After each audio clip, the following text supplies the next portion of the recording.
Hey, long time no see. How you guys doing? It's Tim here once again, A View from the South Stands, coming to you on Saturday afternoon after TFC's return from World Cup action, where they actually drew the New York Red Bulls 2-2 yesterday evening in New Jersey. First off, I want to say big props to Julio Cesar, at least current Toronto FC goalkeeper. I just finished watching the World Cup round of 16 game against Chile, and penalties in the World Cup, ladies and gentlemen, and he stones two guys to do more than his fair share to help Brazil get past some jitters and get past a good Chile side and get to the quarterfinals at home. Pretty great guy by all accounts. Everybody that I know that actually met him in his time here has nothing but great things to say about him. So big congratulations to Julio Cesar. I hope he goes deep into the tournament. Now, as a proud Canadian, and proud Newfoundlander, but as a proud Canadian, a proud Canadian national team fan, and of course a Toronto FC fan who hates every other CONCACAF side, whether it be club, team, or countries, yeah, congratulations to Michael Bradley on making it out of the group of death. Now, please lose your next game against Belgium. Come home. You're needed here. One thing, though, about Michael Bradley coming home, he's needed. I don't think he might be needed as desperately as we might have all thought he would have been when he actually left for the World Cup. And I'll get to that in a moment. Now, right after the game last night, I put on Twitter what I thought were the talking points of the game, at least to me, right afterwards. And in a couple of points, they were better possession numbers. The depth in the team was on display, I think, truly for the first time to any significance all season. Gilberto, of course, he scuffles, then he scores. Defoe keeping up a goal a game pace, and of course closing it out as well, were all, I think, the talking points of the game. First off, the possession. The Reds actually came pretty close to 50-50 possession last night, which is by far and away their best possession number of 2014 by a wide margin. What I liked about the possession itself was the quality of it. I liked the fact that Dominic Oduro out wide was getting the ball a lot. I like that.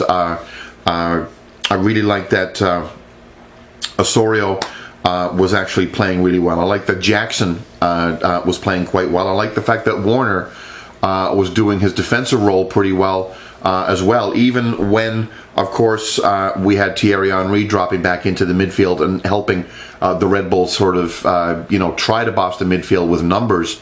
It still, to me, seems like TFC did a really good job in the middle of the park last night.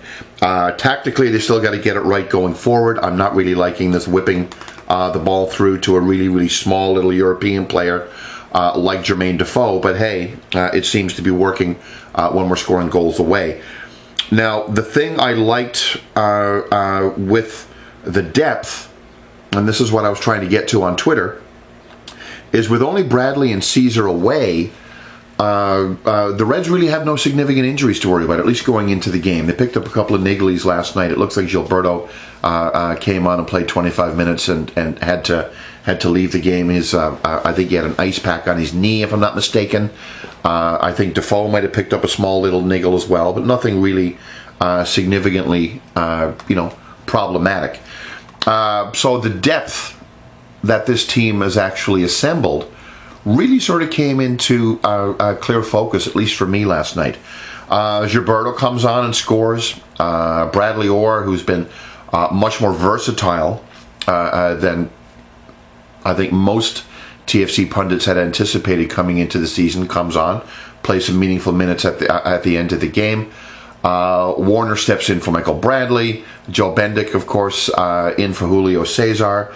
And the team didn't look out of place at all last night. They looked fresh, maybe again due to the games in hand and the break.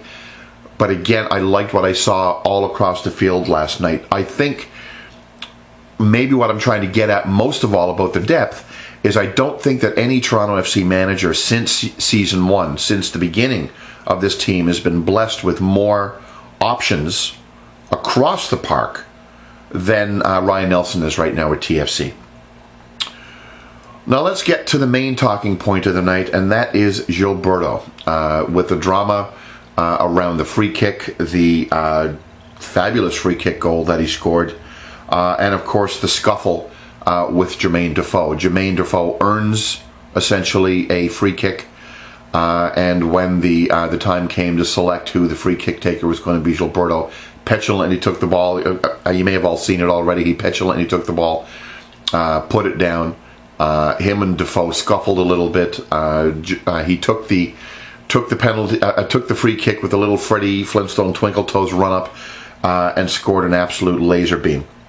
I tweeted just before he scored that he's going to look like a right dick if he didn't score that goal, and maybe in retrospect, if he hadn't scored that goal and committed such an egregious, sort of selfish, for want of a better word, action on the field that didn't work out well at the end of the day.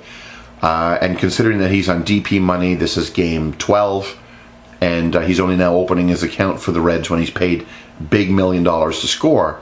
I could have seen his time ending here pretty quickly if that hadn't have gone the way that he wanted it last night. So I'm glad that it did happen the way that it did, and I'm really happy that for all concerned, I think it's a tempest in a teapot. One of the other things I think that's really cool as well is I just started thinking about, great free kick goals for this team, and I think the Gilberto goal last night counts in my personal top 5. In no particular order, there's the Laurent Robert free kick goal where he scored for TFC, I think his only goal. Amado Guevara's curler in the Montreal Miracle. Jimmy Brennan from distance, even further out than the Gilberto goal last night. A beautiful free kick from Brennan in Columbus.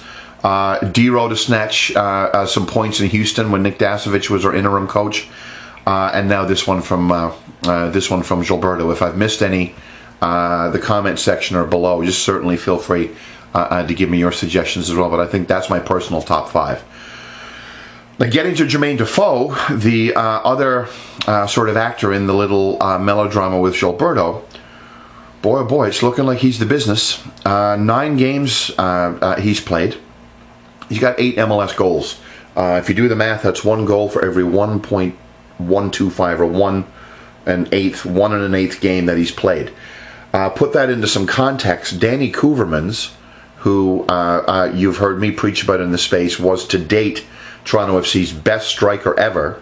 Had a strike rate in MLS play of a goal every 1.98 games, so a goal every other game essentially. Defoe is almost hitting the target at twice that. With him on the team, we have a chance. But last night, a little worry. If you look at the way the TFC was trying to get the ball to Defoe, if you look at the way that Defoe was getting a little frustrated, I think, with some of the quality of service. You can see it in his body language during the game.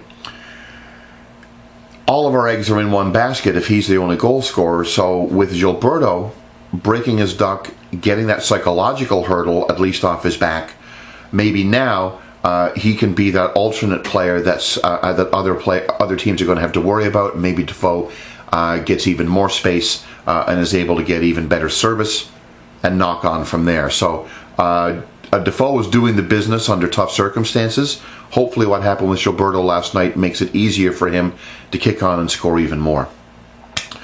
Now to the end of the game. Both goals conceded were soft. One early and one obviously very late. And the late goal obviously was very soft. And again, it's that psychological hurdle of dropping points late from winning positions.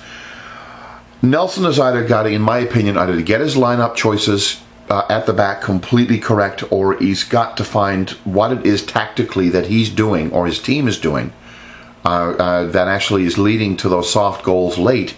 And as a guy known for his defensive play, he's really got to start stepping up his defensive coaching and figure that out, because this issue dates all the way back to, of course, his tenure when he started coaching here at the beginning of last season, and frankly well before that, back into 2012 as well.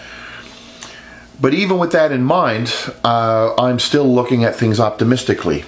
Games are in hand still. This is 5 games now, ladies and gentlemen, undefeated in MLS play for Toronto FC, which is as good a run as the Reds have ever had, in my humble opinion. And if they keep up this point per game pace, they're going to end up somewhere between 55 and 60 points. 55 to 60 points mightn't mean anything to you right now, but I'll tell you what it means. It means playoffs.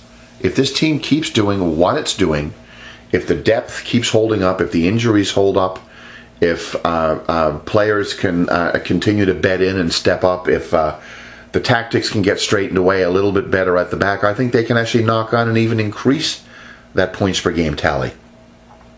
But right now, as it stands today, this is a playoff team. And let's hope that they can continue that at what might be a very winnable road game on Saturday against the Chicago Fire, a team that's second from bottom, I believe, in the Eastern Conference. I want to thank you very much for watching. Hope you guys have a wonderful week. Come on, you Reds.